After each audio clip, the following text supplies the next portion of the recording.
এবার একটা সরল রেখার সমীকরণ থেকে আমরা 6টা উপাদান নির্ণয় করব। কেমন? সর্বমোট 6টাই বের করা যায়, এর বেশি না। ওকে, তাহলে সরল রেখার একটা সমীকরণ আমরা নির্ধারণ করি। হ্যাঁ, একটা সমীকরণ লিখছি আমরা 6x - 5y + 30 = 0। কেমন? এখন এই যে সমীকরণটা দেওয়া থাকে তখন এইখান থেকে আমরা বলছি কয়টা উপাদান বের করতে পারবো আস্তে আস্তে? মোট 6টা। তার মধ্যে সবার আগে যে কাজটা করা যায় সেটা হলো ঢাল নির্ণয় করা যায়। কেমন? খেয়াল করেন, এই পাশে আমরা লিখলাম হলো ঢাল। ওকে, এম। মনে আছে? সমীকরণ দেওয়া থাকলে ওই যে ax + by + c = 0, এরকম সমীকরণ দেওয়া থাকলে ঢালের সূত্র হলো কি? -x এর সহগ বাই y এর সহগ, তাই না? তার মানে 6/5, এটাই হলো তার ঢাল। কেমন? এই ছাড়াও আমরা আরও 5টা জিনিস বের করতে পারবো, কিন্তু বাকি জিনিসগুলো বের করতে হলে আমাকে প্রথমে এই সমীকরণটার একটা প্যাটার্নে নিতে হবে। তো খেয়াল করেন, 6x - 5y = -30 বা -30 দিয়ে ভাগ করে দিলে কি হয় দেখেন, 6x - 30 5y - 30 = 1, অর্থাৎ আমরা দুই পাশে -30 দিয়ে ভাগ করে দিলাম। কেমন? তো ভাগ করে দেওয়ার পরে এখান থেকে আসলে কি হইল, এইটা কাটা গেল, x/-5 মাইনাসে মাইনাসে প্লাস হয়ে গেল y/, তাই না, কাটাকাটি গেলে 6 = 1, এরকম একটা প্যাটার্ন আসলো। এই প্যাটার্নটাকে আমরা বলি x/a + y/b = 1, এই প্যাটার্ন। কেমন? তো এইটারে একটা নাম আছে, আমরা একটু পরে পড়ব, এর নাম হলো ছেদক রেখা, ছেদক আকৃতির রেখা। কেমন? তাহলে মেইন কথা হচ্ছে সরল রেখার মোট 6টা উপাদান বের করা যায়, তার মধ্যে একটা উপাদান ঢাল, সেটা সরাসরি আমরা শুরুতেই পেয়ে ফেলি। কেমন? বাকি যে 5টা উপাদান তাদেরকে বের করতে হলে আগে এটাকে ছেদক আকৃতির রেখায় নিয়ে আসতে হবে। যে কোনো রেখা থাকলেই তাকে ছেদক আকৃতির রেখায় নিয়ে আসতে হবে। পরিষ্কার? এইটা আনার পরে আমরা 2 নম্বর যে জিনিসটা পাবো সেটারে বলে x অক্ষ থেকে খণ্ডিত অংশ। তো এই যে x এর নিচে a আছে, এইটাকেই বলা হয় x অক্ষের খণ্ডিত অংশ। তাহলে এই পজিশনে a এর জায়গায় কারা আছে বলেন? -5, তাহলে উত্তরটা হলো -5। কেমন? তাহলে y অক্ষ থেকে খণ্ডিত অংশ যদি বলা হয়, b এর নিচে মানে y এর নিচে যা থাকে সেটাকে বলা হয় y অক্ষ থেকে খণ্ডিত অংশ। কেমন? একটু পরে আমরা এগুলোর ছবি আঁকবো, তাই না? ছবি আঁকার সময় দেখব। তাহলে y অক্ষের খণ্ডিত অংশটা হলো 6, এটা তো পজিটিভই আছে, তাই না? এটা দ্বিতীয় কাজ। 3 নাম্বার কাজ হলো x অক্ষ থেকে খণ্ডিত এটা অংশের দৈর্ঘ্য। কেমন? এই দৈর্ঘ্য যদি বের করতে বলে, দৈর্ঘ্য বলতে আমরা দূরত্ব বুঝি, তাহলে এটা তো নেগেটিভ হতে পারবে না, তাই না? তাহলে x অক্ষ থেকে খণ্ডিত অংশ বললে সেটা মাইনাস হলে মাইনাস, প্লাস থাকলে প্লাস, তাই না? কোনো সমস্যা নেই। অংশের সময় চিহ্ন সহ দিতে হয়, কিন্তু অংশের যখন দৈর্ঘ্য বলবো তখন আর চিহ্নটা লাগবে না, ডাইরেক্টলি বলবো খালি 5। তাহলে y অক্ষ থেকে খণ্ডিত অংশের দৈর্ঘ্য বললে হবে 6, এটা তো সেমই থাকলো। কেমন? তাহলে আমরা 3টা জিনিস চিনে ফেলাইছি, তাহলে এগুলা কিন্তু পারি। এইবার একটা ছবি আঁকতে হবে এদের জন্য, x অক্ষ y অক্ষ। তো 5 কিন্তু নেগেটিভ দিকে, তাহলে খেয়াল করেন 1 2 3 4 5, নেগেটিভ দিকে 5 একক দূরে, স্থানাঙ্কটা কিন্তু -5 0, তাই না? x অক্ষের উপরে তো y এর মান 0 হয় না? আর 6 হলো পজিটিভ দিকে, এর আগে তো প্লাস আছে, তাহলে 1 2 3 4 5 6, তাহলে এইভাবে এই রেখাটা আঁকতে হবে। এই স্থানাঙ্কটা হবে হলো 0 6, কারণ y অক্ষের উপরে x এর মান 0 হয়, তাই না? তাহলে x অক্ষের উপরে y এর স্থানাঙ্ক 0, y অক্ষের উপরে x স্থানাঙ্ক 0, এগুলা কিন্তু আমাদের পরবর্তীতে সমানে ব্যবহার করতে হবে। আবার বলেন, x অক্ষের উপরে y গুলা 0 আর y অক্ষের উপরে x 0। এখন এইটা আমরা পায়ে ফেলাইলাম। কেমন? তাহলে এইটুকু ছিল 5 আর এইটুকু ছিল 6। এবার আমরা চতুর্থ যে কাজ সেটা করার চেষ্টা করব। কেমন?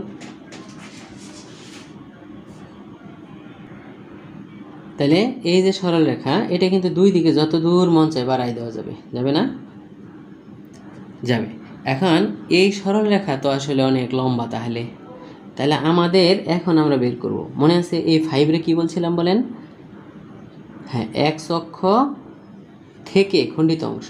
তাহলে এক্স অক্ষ হলো এটা, তার থেকে খণ্ডিত অংশ হলো এইটুকু, তাই না? বা খণ্ডিত অংশের দৈর্ঘ্য বললে পজিটিভ সহ, না বললে খালি চিহ্ন সহ, তাই না? আর এইটুকু বলছিলেন ওয়াই অক্ষের খণ্ডিত অংশ বা খণ্ডিত অংশের দৈর্ঘ্য। তাহলে এক্স অক্ষ থেকে এই অংশটুকু কারা খণ্ডিত করছে? এই সরল রেখা। কিন্তু ওয়াই অক্ষ থেকে এই অংশটুকু কারা ছেদ করছে? ওয়াই, এই রেখাটাই, তাই না? কিন্তু এইবার যদি আমরা বলি যে রেখা থেকে এক্স অক্ষ আর ওয়াই অক্ষ দ্বারা খণ্ডিত অংশ, তাহলে কি হবে বলেন? রেখাটা তো অনেক লম্বা হতে পারে, তার মধ্যে এক্স অক্ষ আর ওয়াই অক্ষের মাঝখানে কি এইটুকু পড়বে না?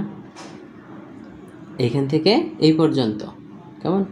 তো এটাকে বলা হয় অক্ষদ্বয় দ্বারা রেখা থেকে খণ্ডিত অংশ। কথাটা কি বলছে আরেকবার বলেন? অক্ষদ্বয় দ্বারা রেখা থেকে খণ্ডিত অংশ, কেমন? এইটা যখন আমাদের বের করতে বলে, তখন বলেন এইটা যদি এ হইতো, এটা বি হইতো, তাহলে এটা কি পিথাগোরাস অনুযায়ী অতিভুজটা বের করলেই হয়ে যেত।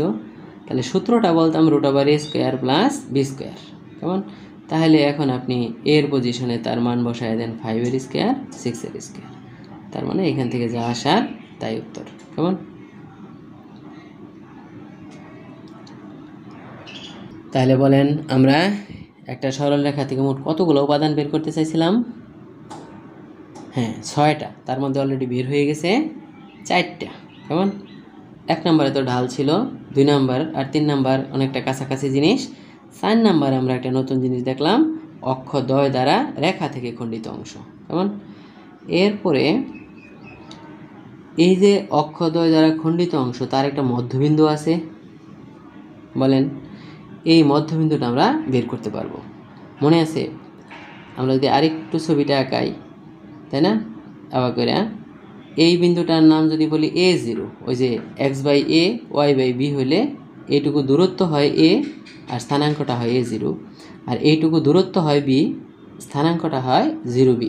তাহলে এই যে a0 এবং 0bর মধ্যবিন্দু বের করা যাবে না? মধ্যবিন্দু বের করার নিয়ম নিশ্চয়ই আমরা চিনছিলাম। কি করতে হয় বলেন? হ্যাঁ, দুইটা যোগ করে 2 দিয়ে ভাগ। তাহলে এইটা আর এইটা যোগ করে 2 দিয়ে ভাগ, এইটা আর এইটা যোগ করে 2 দিয়ে ভাগ, মনে আছে? তাহলে a + 0/2 মানে ফাইনালি কি হবে? a/2। 0 + b/2 মানে b/2 আসলে, কেমন? তাহলে এইভাবে হিসাবটা হইতো। তাহলে আমরা যদি বলি যে অক্ষদ্বয় দ্বারা রেখা থেকে খণ্ডিত যে অংশটুকু, তাই না, সেই অংশের মধ্যবিন্দু এটা, তাই না? তাহলে এটারে বাংলা ভাষায় বলতে হয় অক্ষদ্বয় দ্বারা রেখা থেকে খণ্ডিত অংশের মধ্যবিন্দু, তাই না? তাহলে মধ্যবিন্দু সূত্রটা কি পাবেন? ডাইরেক্টলি a/2 b/2, তাই না? বুঝতে পারছিলাম তো ব্যাপারটা? এখন তাহলে বলেন এখানে এর পজিশনে কত আছে? যেহেতু মধ্যবিন্দু একটা স্থানাঙ্ক হইলে কিন্তু চিহ্ন সহ হবে, তাই না? তাহলে যে -5/2 একটা, আর একটা হবে 6/2, তার মানে -5/2 আর একটা 3, কেমন? তাহলে এইভাবে আমরা মধ্যবিন্দুটা পেয়ে ফেললাম। আর একটা মাত্র জিনিস বাকি আছে, কেমন? তো বলা হয় এই যে খণ্ডিত অংশটা, এটা যদি কোনো বর্গের একটা বাহু হয়, তাহলে বলেন এটার দিয়ে কি একটা বর্গ আঁকা সম্ভব না? এরকম করে সেই বর্গের ক্ষেত্রফল কি হবে? একটা বাহুর বর্গ, তাই না? এটা যদি একটা বর্গের বাহু হয়, তাহলে এইটার বর্গই হবে, মানে বর্গটাই ক্ষেত্রফল হয়ে যাবে, তাই না? তাহলে এই যে অক্ষদ্বয় দ্বারা, তাই না, রেখা থেকে খণ্ডিত অংশের, তাই না, না খণ্ডিত অংশ যে বর্গের, মানে বর্গক্ষেত্রের বাহু, তার ক্ষেত্রফল। ওকে, ইকুয়াল টু কী হবে, ক্ষেত্রফল তো বাহু স্কোয়ার, তাহলে এইটাই ছিল আমাদের খণ্ডিত অংশটা। তাহলে root over a square plus B স্কোয়ারটা ছিল ওইটুকু, তার উপরে বর্গ, তার মানে খালি এ স্কোয়ার প্লাস বি স্কোয়ার, কেমন, বর্গ একক হবে উত্তর। ওকে, আর একটা জিনিস আমরা এখান থেকে করতে পারি, সেটা কি, সেটা একটু দেখেন। এখানে একটা ত্রিভুজ হয়ে গেছে না আসলে, এই যে এক্স অক্ষ, ওয়াই অক্ষ এবং সরলরেখাটা, এখানেও কিন্তু দেখেন অক্ষ দুইটার সাথে রেখাটা যে ত্রিভুজ উৎপন্ন করছে তার একটা ক্ষেত্রফল হওয়া সম্ভব, কেমন, এই বিষয়টা এটার সাথে কিন্তু সম্পর্কিত, তাই না? তাহলে এর আমরা নম্বর না দেই, এইখানে নম্বরটা দিই, তাহলে আমাদের সুবিধা। তাহলে 6 নম্বর কাজটা হলো কি, ত্রিভুজের ক্ষেত্রফল। তাহলে রেখা অক্ষদ্বয়ের সাথে যে ত্রিভুজ উৎপন্ন করে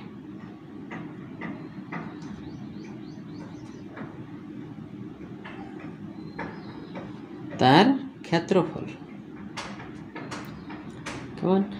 তো বলেন, যখন একটা সমকোণী ত্রিভুজের ক্ষেত্রফল হইতো তখন কিন্তু আমরা হাফ ইন্টু ভূমি ইন্টু উচ্চতা বলতাম, মনে আছে? তাহলে হাফ ইন্টু, এখানে ভূমিটা হলো এ, উচ্চতাটা হলো বি, তার মানে হাফ এ বি, এটাই হলো ক্ষেত্রফল। এবং এইখানে এই অঙ্কের জন্য যদি বাইর করি হাফ, এটা যদি ক্ষেত্রফল, এর কিন্তু চিহ্ন দেওয়ার দরকার নেই, কেমন। তাহলে এইখান থেকে আমরা একটা উত্তর বের করে ফেলতে পারবো, ঠিক আছে? তাহলে কত আসবে, 3 5 15 বর্গ একক। ওকে, তাহলে ত্রিভুজের ক্ষেত্রফল, আর এটা ছিল বর্গক্ষেত্রের ক্ষেত্রফল। ওকে, তাহলে এটা আমাদের কম লাগবে, কিন্তু এটা অনেক বেশি লাগবে। তাহলে রেখা, এই সরল রেখাটা অক্ষদ্বয়ের সাথে যে ত্রিভুজ উৎপন্ন করে সেই ক্ষেত্রফল হলো হাফ ইন্টু এবি। তাহলে একটা সরল রেখার সমীকরণ থেকে আমরা টোটাল কয়টা জিনিস বের করতে পারি বলেন? হ্যাঁ, আমরা মোট 6টা জিনিস বের করতে পারছি, কেমন। এবং এই 6টা জিনিস মনে রাখলে পরবর্তীতে কাজে লাগবে এগুলো, তাই না? তাহলে আমরা 11টা আইটেম কিন্তু অলরেডি ব্যাখ্যা করে সারছি। ওকে, এরপরে 12 নম্বরে আমরা সরলরেখার সমীকরণ বের করা শিখব, ওইখানে একটু বেশি কাজ। ধন্যবাদ।